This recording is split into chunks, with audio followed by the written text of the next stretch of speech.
Hey guys, how is it going? I wanted to get this video out because it seems like not a lot of people actually know about this package, and this is the official Unity Toon Shader. This was originally part of the Unity Chan package out of Unity Japan some number of years ago that they've since broken it out into its own package. It is still in preview, but they have been kind of quietly working on this over the last 3 or 4 years, it seems like. So they have used this in a number of projects. You might remember this video project from 2 or 3 years ago, and yeah, it works with the built-in render pipeline, the universal render pipeline, and HDRP as well.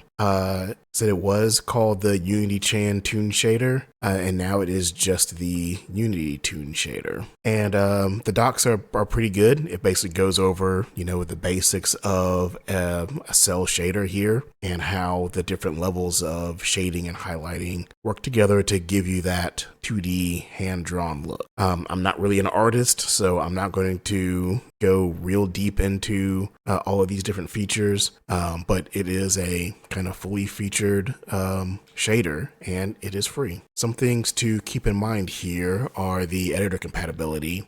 It is a little wonky here. So for this 0.9.5 preview, it is compatible with here 2023.3.45.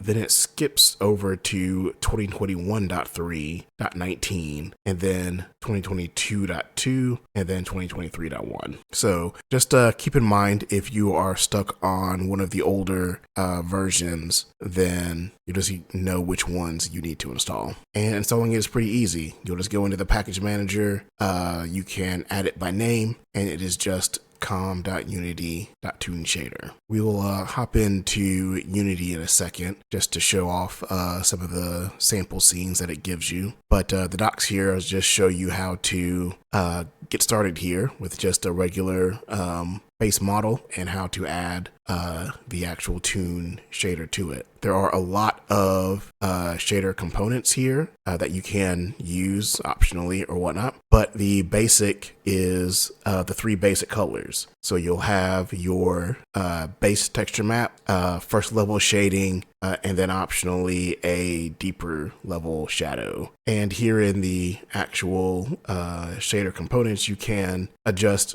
how the different shades actually work. There is an outline component as well that you can give a outline to your character. You can adjust its width, its color, whether it is blended in to the character or not. There is also an outline map, so you have better control over where the outlines actually happen. I think by default it'll also put outlines like around the eyes and things like that, which you might or might not want. And the hair is kind of important in giving that anime look. If you want something that is more 3D-ish, you can use this material capture component to give a kind of more depth to your character's hair, or there is this angel ring component. I've never actually seen it called this before, but it is the kind of highlight around the head here. I think it's supposed to be like kind of a halo kind of effect, which is why they call it an angel ring. But it is just around the head, kind of around just above the eyebrows.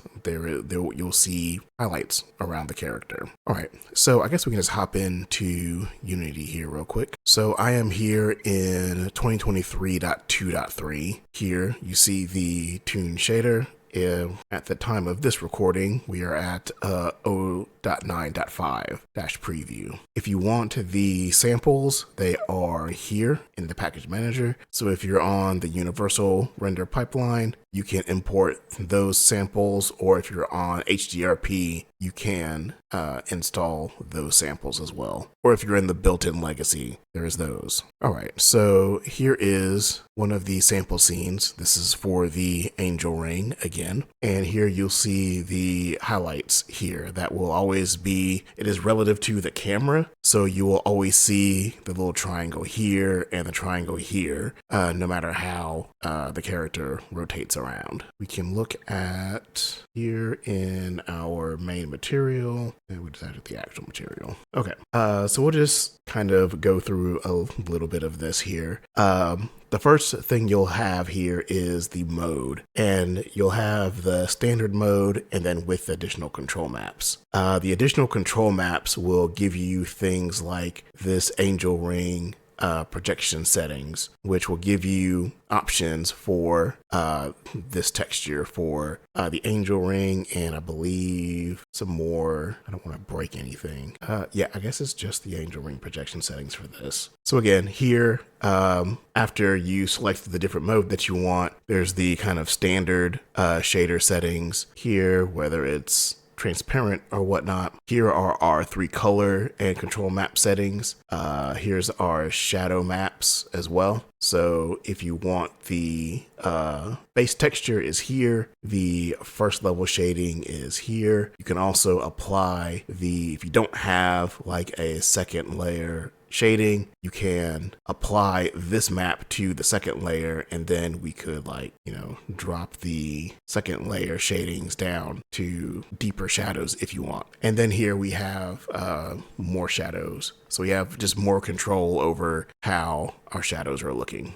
Shading steps. Again, I don't want to break these. Normal map settings, highlight, which I don't think this is using. Rim light. This is the matte cap material capture settings. If you didn't want to use the angel ring, you could give it more luster, I guess it's called. We'll look at that in just a second in one of these other ones. Again, our angel ring. If you have emissions, here's our outline. You can make it thicker or thinner, depending on what you want. You might want huge outlines. You'll probably want them. Also for scene lights, how effective they are on the different levels here. And there is this metaverse settings, which I believe is mainly for like VR stuff, because the Toon Shader actually does need a directional light, but in a lot of VR scenes, you won't have lighting per se. You might have baked lighting, because it's harder on the standalone headsets to do all kinds of crazy lighting. So this kind of will fake the directional light. I don't think this is actually using it at all, but this will fake the directional light in a certain direction, just so the shadows and stuff will still work. All right, so yeah, we can just look at some of these here. This is a camera in a black room with intense directional light coming in from behind the character, or I guess behind the camera. The doors are actually behind the camera, opening and closing, so we are seeing the shadow of the light.